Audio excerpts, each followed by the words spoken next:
Assalamualaikum warahmatullahi wabarakatuh. Alhamdulillah, alhamdulillahirabbil alamin. Wassalatu wassalamu ala sayyidina wa habibina wa syafi'ina wa maulana Muhammadin wa ala alihi wa ashabihi ajma'in, amma ba'du. Subhanaka la ilma lana illa ma 'allamtana innaka antal alimul hakim.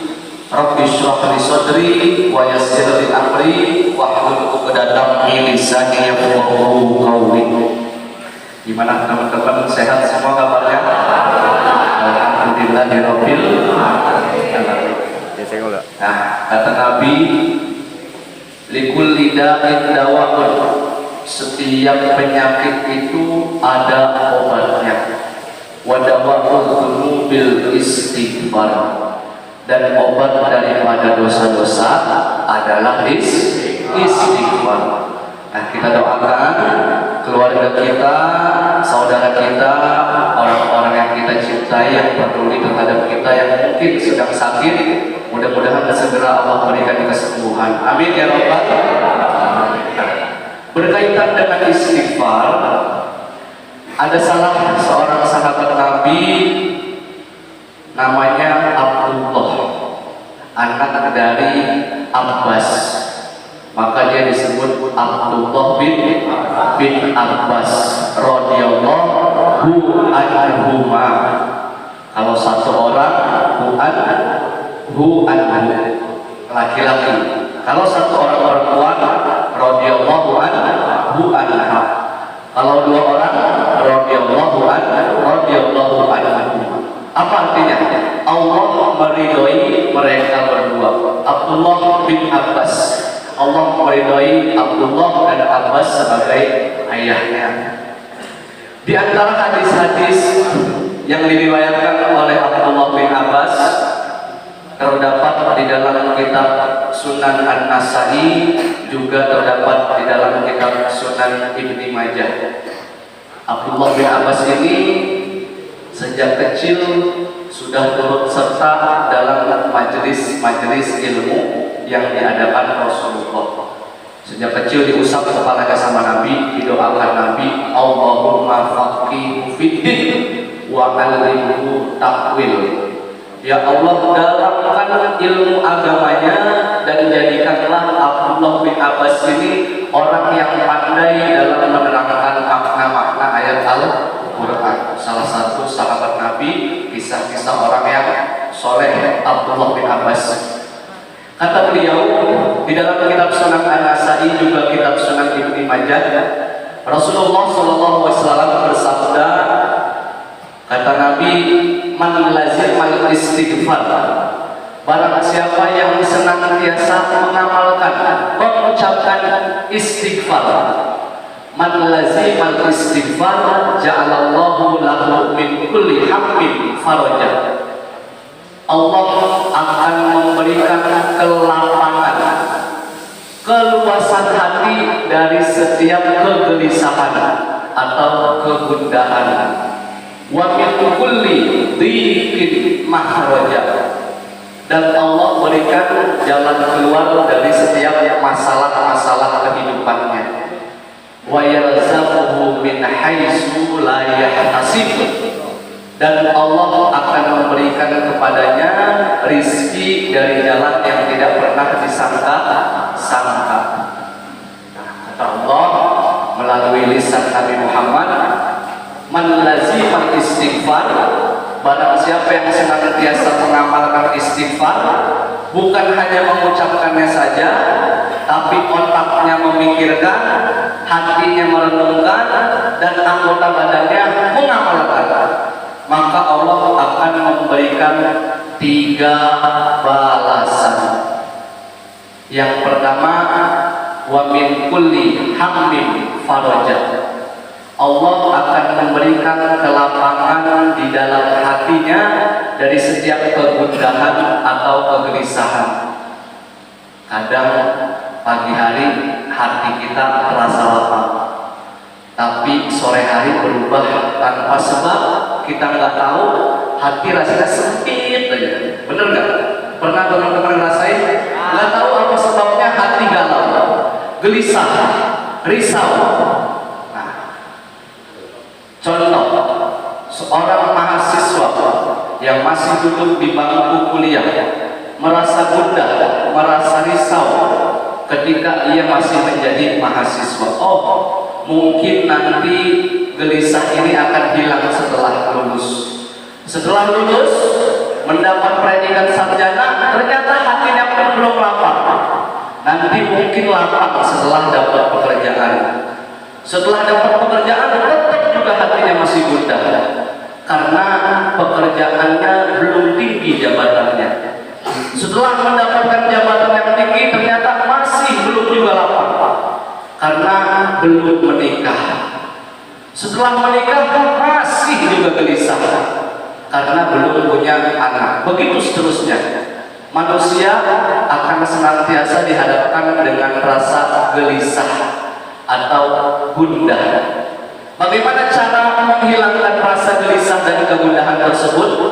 Akhirnya anak-anak muda lari ke tempat-tempat maksiat, diskotik, hiburan malam, naik klub, tempat-tempat yang kita anggap dapat menyenangkan hati dan menghilangkan kegundahan, tetapi pada kenyataannya justru malah makin menambah masalah.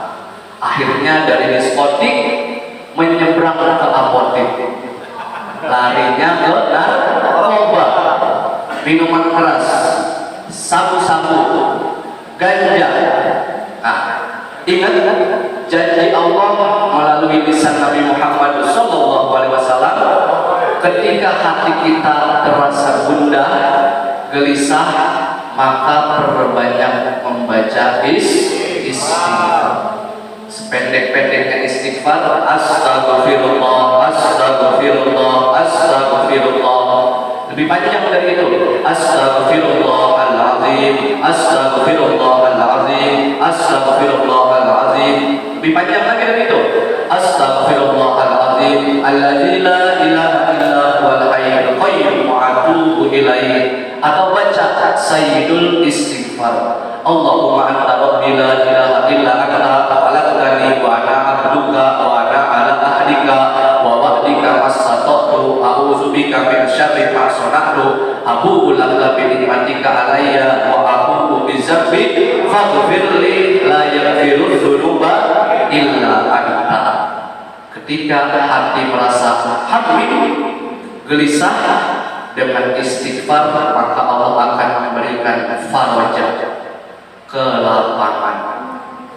Yang kedua, wa min kulli dhikin makhraja, Allah akan memberikan jalan keluar dari setiap masalah-masalah yang datang di dalam kehidupannya.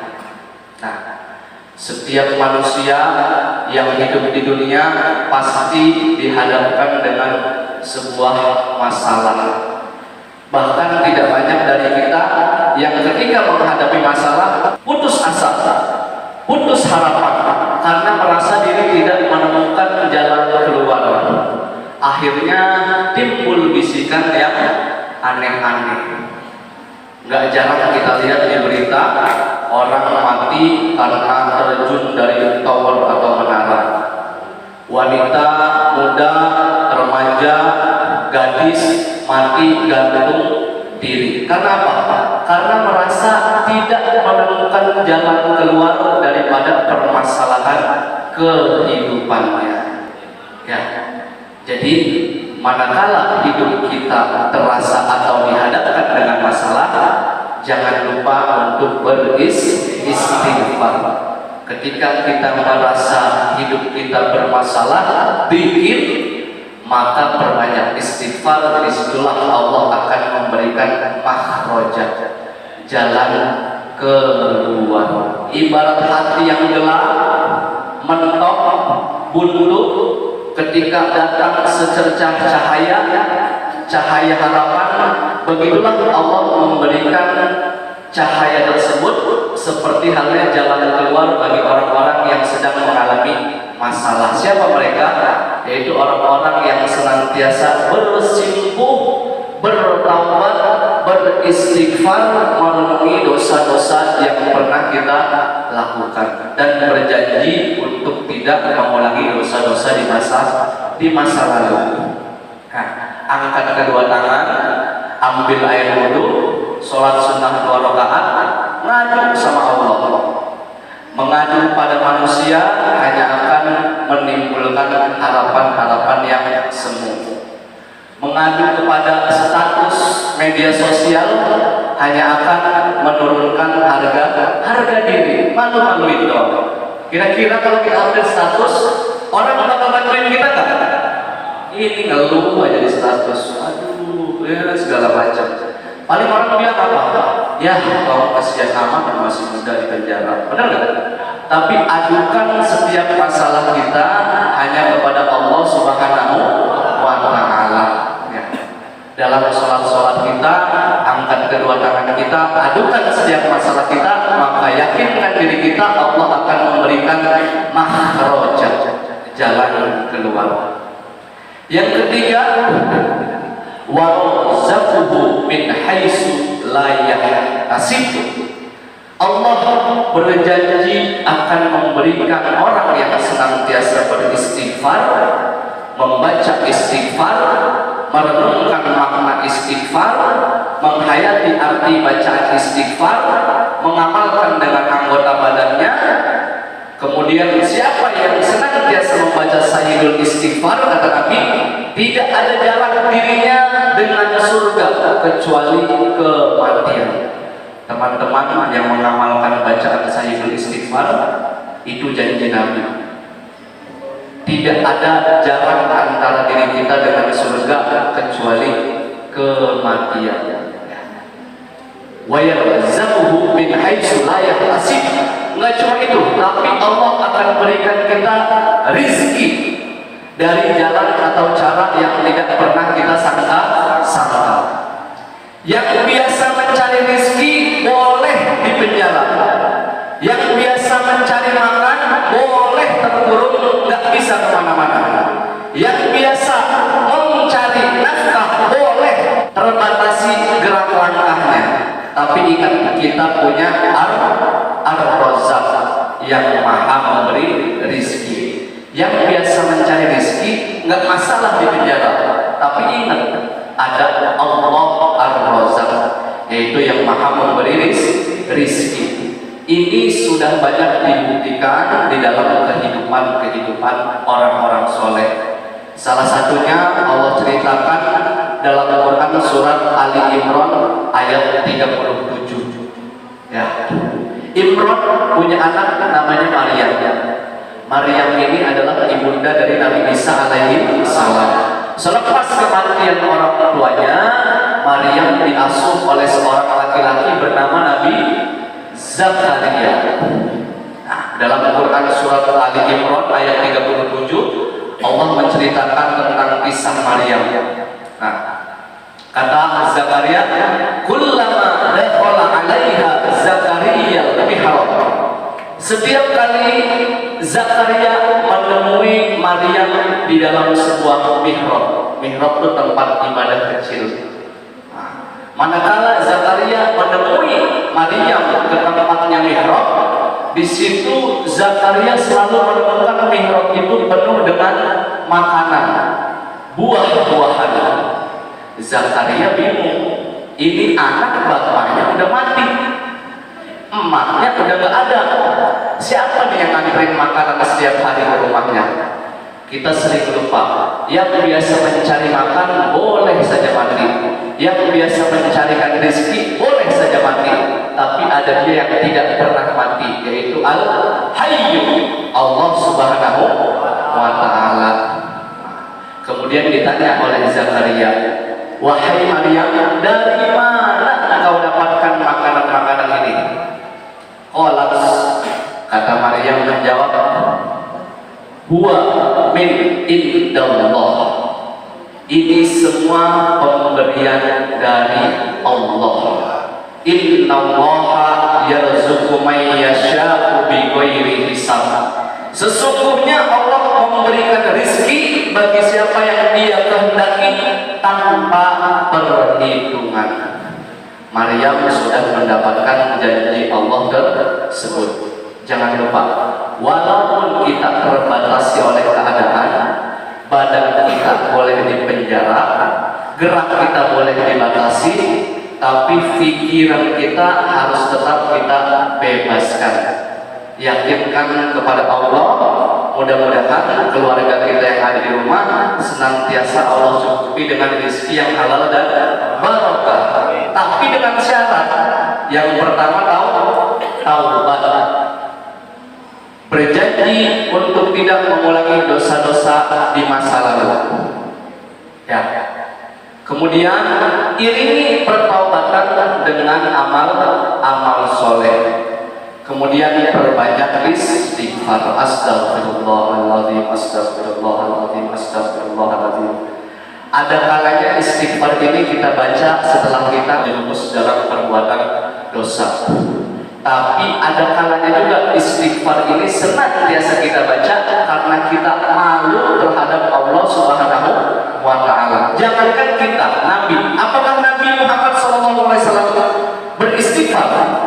Kata Nabi, wallahi, demi Allah, aku beristighfar setidaknya 100 kali dalam satu malam. Nabi yang geraknya, ucapannya, tingkah laku perbuatannya Allah jaga, maksud tanpa dosa, tetap beristighfar 1 hari 100 kali. Bagaimana dengan kita yang berlumur dosa? Ada kalanya istighfar ini kita ucapkan ketika kita setelah terjerumus dalam perbuatan dosa, tapi ada kalanya istighfar ini pun penting terus kita dawamkan karena kita merasa malu terhadap Allah Subhanahu wa Ta'ala. Orang nggak sholat sunnah duha nggak dosa, tapi malu dia dikasih badan sehat tapi nggak mau sholat sunnah duha. Astagfirullah, astagfirullah. Mulai besok ke sholat sunnah duha. Dikasih badan sehat, mulut lancar ngomong, tapi nggak mau membaca kalam-kalam Allah Al-Quran. Sempetin waktu-waktu senggang membaca Al-Quran.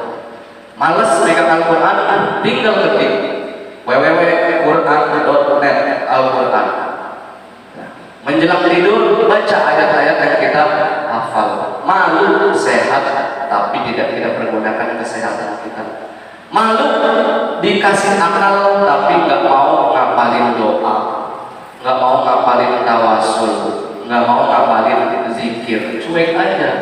Bodoh ah, udah begini aja.